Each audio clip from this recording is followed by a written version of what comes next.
Bienvenue dans l'épisode 31 de Décide-moi un divan, le podcast pour penser la psychanalyse autrement. Je suis Candice Medina-Maro, créatrice de ce podcast, et je vous propose aujourd'hui de continuer à explorer les liens entre philo et psychanalyse en compagnie de Mathieu Homesser. Dans cet épisode, il est question de la parole de l'analyste, d'appropriation de la pensée, des liens entre le métier de prof et d'analyste, du sentiment d'imposture, des positions d'autorité, de l'étonnement, de la pratique comme fondement de la psychanalyse. Vous êtes prête ? Vous êtes prêts ? L'aventure nous attend. C'est parti ! Est-ce qu'en philo, c'est pas aussi ce à quoi tu amènes quelque part tes étudiantes et tes étudiants, c'est-à-dire que tu leur proposes des pensées, mais est-ce que c'est pas aussi les amener à voir que ils ont aussi une pensée, qu'ils peuvent construire leur pensée, élaborer quelque chose, Ah bah bien sûr, alors c'est ce que j'allais d'autant dire, plus dans cette matière-là, quoi. structure commune, hein, l'éducation, c'est Oui, l'enseignement, de manière c'est générale, ça, mais la visée ultime et même première, c'est on propose quelque chose et les étudiants, les étudiantes, les élèves, peuvent se l'approprier, ou pas, et les voies par lesquelles ça passe, ça leur appartient, et on outrepasse sans doute, beaucoup son rôle quand on prétend, à plus en tant qu'enseignant. Mmh. Et c'est pas facile parce qu'il y a toute aussi une institution qui Mmh. crée ce rapport d'autorité, cette position de sujet supposé savoir pour l'enseignant. Il y a des disciplines aussi, hein, où voilà, si on est prof de maths, oui, en un sens, on Oui. sait, les élèves ne Mmh savent mh. pas, Oui. et on est censé leur transmettre ce savoir comme si on le possédait en nous-mêmes et comme si Mmh. on pouvait le faire passer, par une sorte de processus physique, d'un récipient à un autre.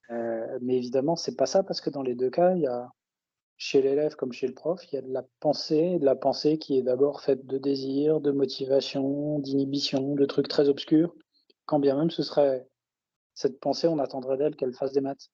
Mmh. Et c'est ce qui fait que, voilà, c'est ce qui fait que c'est passionnant, l'enseignement. Bon, enfin, il y a plein de profs de maths, qui ont des réflexions passionnantes là-dessus, sur Mmh. comment enseigner leur discipline. Même si on peut avoir l'impression que, voilà, ils noircissent le tableau de formules et puis que ces formules doivent passer par un coup de baguette magique dans l'esprit des élèves. Est-ce que tu parles de psychanalyse dans tes cours de philo? Et Ah oui, et oui. est-ce que d'ailleurs depuis que tu es psychanalyste, tu as l'impression que ça change ta manière d'être prof? Tout comme tu disais que finalement, voilà, ton premier métier d'enseignant de philo, bah, il y avait une continuité avec ton métier d'analyste et que forcément ça nourrit ta pensée d'analyste, c'est impossible que ça soit pas le cas. Est-ce que à l'inverse, tu as l'impression que ta pratique de psychanalyste et la psychanalyse, sont venues influencer ton métier d'enseignant? Ah oui, oui, c'est incontestable et c'est même, assez massif. Alors, ça faisait longtemps que je lisais beaucoup de psychanalyse, beaucoup de psychanalystes, que que c'était très important même dans mon cheminement intellectuel. Mmh. Hem, Ça faisait très longtemps aussi que j'étais moi-même en analyse, Mmh. et ça faisait partie des différentes sources, pour mes cours ou pour, la réflexion philosophique.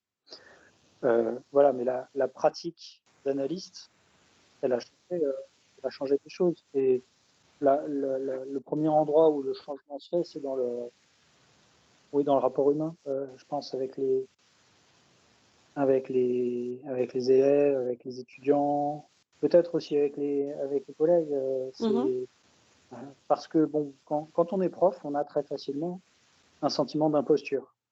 Parce que justement, admettre cette position du sujet supposé savoir, ça va pas de soi Mmh non mh. plus. Enfin, c'est quelque chose qui peut être lourd à porter. D'ailleurs, quand on est psychanalyste aussi, hein, Oui. il y a très facilement un sentiment d'imposture, et heureusement, je dirais. Oui.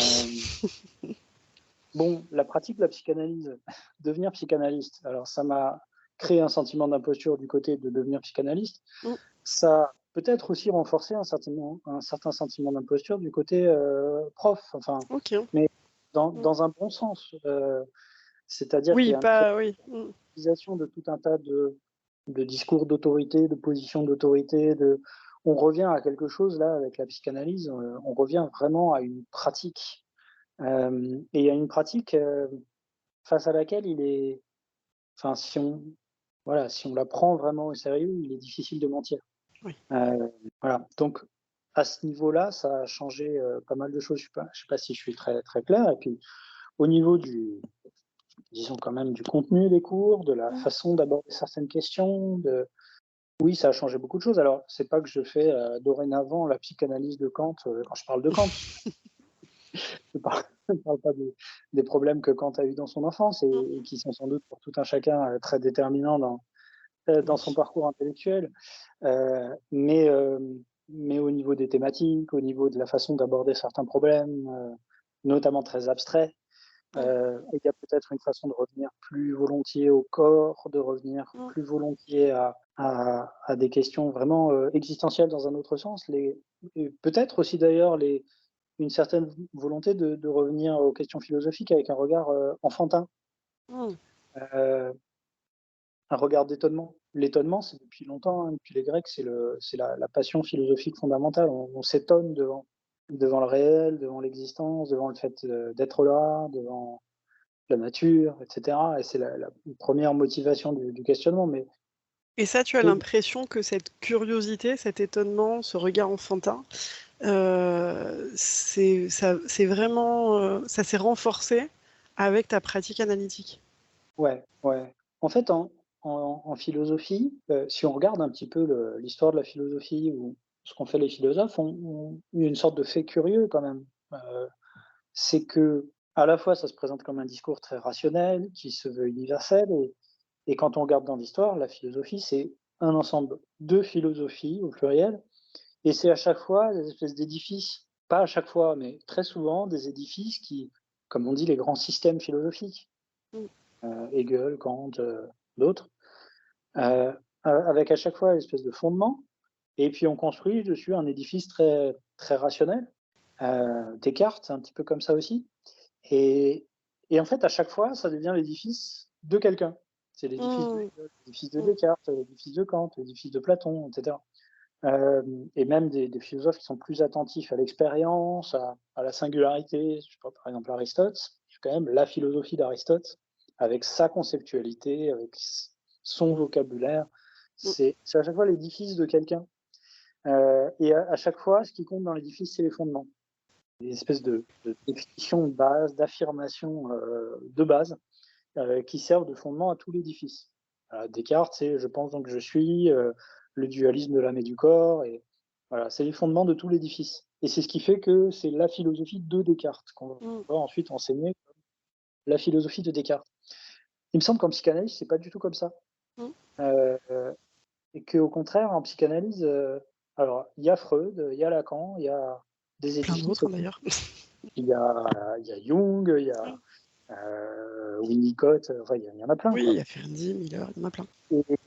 mais quand même, ce qui est derrière à chaque fois, c'est la pratique et ce qui a été au départ, même pour Freud, si imposant que soit son édifice, théorique, c'est la pratique et d'ailleurs, il y a un texte de Freud, je sais plus où il dit, c'est au début d'un de ses textes, il dit, «En psychanalyse, la théorie vient toujours après la pratique» Mmh. et comme il était malin, il a repris vraiment la métaphore des philosophes. Il a dit, «En psychanalyse, la théorie, c'est jamais le fondement» et il dit: Bah, «La ce théorie, qui c'est est l'un comme des reproches d'ailleurs qui est fait à la psychanalyse, paradoxalement, alors qu'on voit bien que son fondement, en effet, c'est d'abord de pratiquer soi-même la psychanalyse et donc d'abord de faire une analyse, qui n'est pas du tout la même chose que d'apprendre quelque chose dans un bouquin. Ça, pour le coup, effectivement». c'est quelque chose qui est vraiment, c'est peut-être même le fondement principal de la psychanalyse.